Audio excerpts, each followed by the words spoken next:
In a franchise filled with screaming power-ups, planet-busting punches, and gods of destruction, few entrances hit like this one. A stranger appears, calm, silent, hair blowing in the wind, no one knowing his name, his power, or his purpose. All they know is he's not afraid. Not of Frieza, not of King Cold, and not of anyone. This wasn't just another warrior, this was a cold-efficient executioner. And within mere moments, the tyrant who terrorized the universe was reduced to scrap metal and ash. But here's the twist. What if instead of Frieza, the one who arrived on Earth was cooler, stronger, smarter, and more composed? Would Trunks still walk away victorious? Or would Cooler prove that he's more than just his brother's shadow? If you enjoy conversations like this and want to take part in deeper Dragon Ball discussions, I highly encourage you to join the Dragon Ball HQ Discord server, linked below in the description. We'll be diving into this topic and more over there. Now, without further delay, let's begin. We'll talk about some general power scaling for both fighters before diving into the actual confrontation. Starting with Trunks, upon his first appearance, he effortlessly eliminates Mecha Frieza and King Cold, two major threats that had the Z fighters preparing for the worst. If Trunks had not intervened, Earth's defenders would have stood virtually no chance. However, it's important to note that Frieza was not at his full power at this time. This is evident when Yamcha comments on Frieza's strength and Gohan follows up by saying that Frieza can become even more powerful. Gohan, having first-hand experience with 100% full power Frieza on Namek, is able to make that distinction based on what he senses. Additionally, in both the anime and the manga, we never see Mecha Frieza go through the same 100% power-up sequence that he used during his battle with Goku on Namek. So while it's possible Trunks defeated a suppressed Mecha Frieza, he is still generally stronger than he was during the Namek arc, and this is supported by both guidebooks and narrative implications. Even if Frieza had powered up to 100%, the consensus is still that Trunks would have outclassed him. This is further reinforced by how the movie and the series present Frieza as a past threat, one meant to be dwarfed by the upcoming androids. Several sources highlight this point. Despite Frieza's mechanical enhancements making him stronger than his Namek self, that power still paled in comparison to Super Saiyan Trunks. So because of this, you can confidently place Trunks above a stronger than Namek full power Frieza. During Trunks' brief spar with Goku, Goku even notes that Trunks used the same techniques to defeat Frieza and yet was still holding back. This means it's entirely possible that Trunks defeated a power-up Mecha Frieza while not even using his full strength, and that alone speaks volumes. Now, there's a common misconception that Super Saiyan Trunks was equal in strength to Super Saiyan Goku from the Namek arc. This belief mostly comes from Gohan's statement during Trunks' arrival where he says Trunks' ki felt like Goku's. But the important detail here is that Gohan was referring to the ki signature and not raw power. There's ample reason to believe that this had more to do with Trunks' Super Saiyan aura and energy field rather than actual comparable strength. Let's break it down. If Trunks were truly as strong as Super Saiyan Goku on Namek, that parity would also exist in his base form as well. If that were the case, the Z Fighter should have immediately suspected that the mysterious warrior was Goku. But they didn't, even after sensing Trunks' base energy, because his base form didn't match Goku's strength displayed on Namek. Now, to those suggesting that Trunks was suppressing himself, you're absolutely right.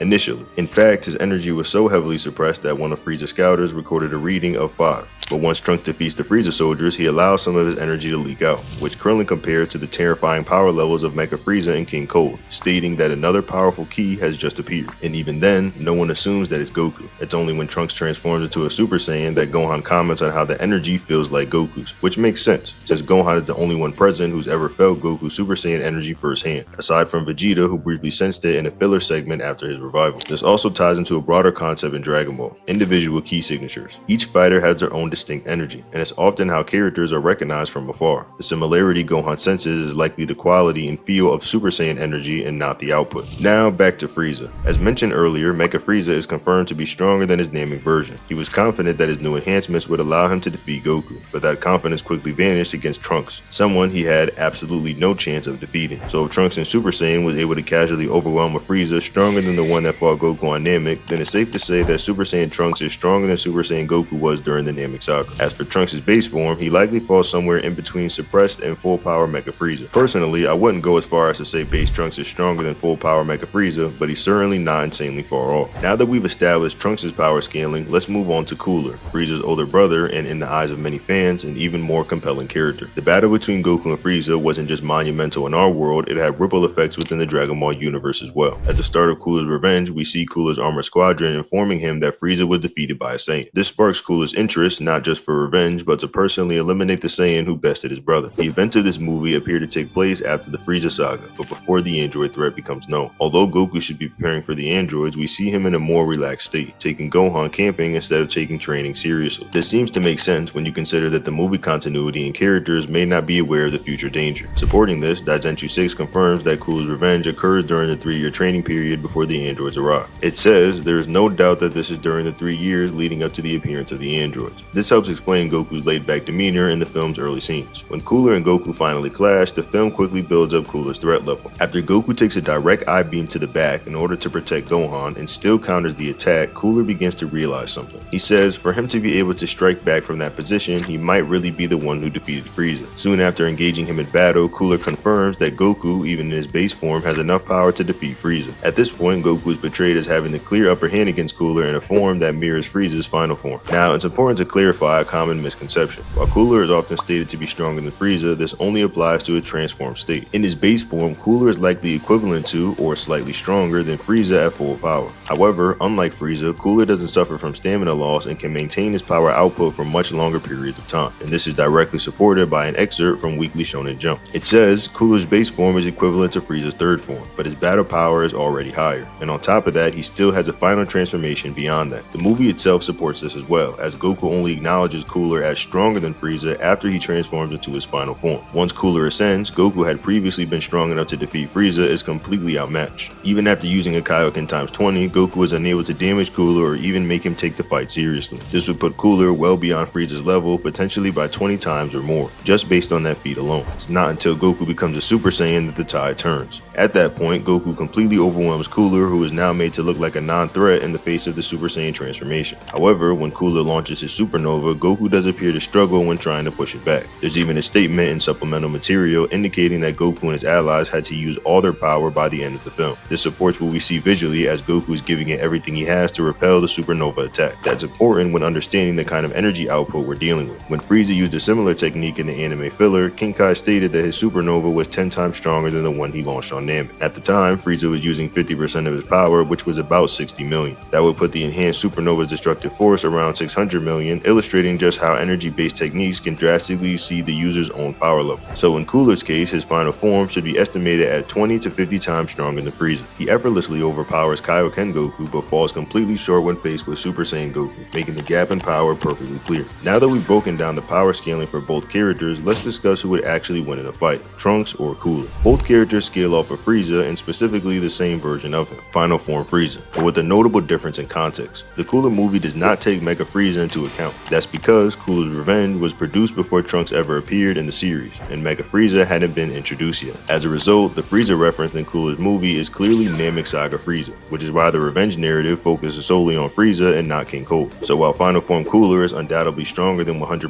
Namek Frieza, it's unclear if he would surpass 100% Mega Frieza, who is confirmed to be stronger than his Namek counterpart. Cooler is stronger than a Goku who could use 20 times Kaioken, a Goku stated capable of defeating Namek Frieza, but it's worth noting that the version of Frieza he scales from is simply weaker than the one Trunks is scaled against. Now, if you accept the idea that Super Saiyan Trunks defeated Mega Frieza while still suppressing his power, that puts Trunks a clear tier above 100% Mega Frieza, which gives him the raw edge in scaling. However, if you believe that Mega Frieza wasn't using his full power during the fight, then things becomes a lot murkier. Depending on your interpretation, this fight could go either way. Where Cooler does hold an advantage is in terms of stamina and endurance. His final form shows no signs of fatigue or energy loss over time, while Unmastered Super Saiyan, which Trunks uses, gradually drains stamina, weakening the user the longer the fight drags on. Even if they're somewhat close in strength, that stamina issue could swing the fight in Cooler's favor. In addition to this, Cooler's supernova could pose a significant threat. Goku needed to tap into all of his power as a Super Saiyan to repel it. While Trunks and Goku were both holding back during their brief scuffle, the implication is that Goku was stronger. This is shown when Goku casually blocked one of Trunks' attacks using only a finger. Even if the power difference wasn't massive, it still speaks to Goku having the edge, and by extension suggests that Cooler might be a more dangerous opponent for Trunks than many expect. With all that said, I personally believe Trunks does take the win in this matchup. The overall narrative and the consistent statements pointing to Trunks being stronger than Mecha Frieza, a version of Frieza already superior to Namek version, makes this scaling more convincing to me than Cooler's. That said, I wouldn't blame anyone for siding with Cooler. There are even promotional materials that call Goku versus Cooler a clash between the strongest versus the strongest, implying Goku may have surpassed this version of Trunks that would have fought Cooler in that same time frame. Still though, we have to remember that Trunks didn't exist in the Dragon Ball storyline when Cooler's Revenge was written and released. Interestingly, in Cooler's second movie, Goku does use instant transmission, which ties things back to the canon events and suggests that some version of the main timeline did play out. But at the end of the day, the timelines in these movies can get a little messy. So to wrap it all up, I'm giving the win to Trunks, but it's definitely a close fight.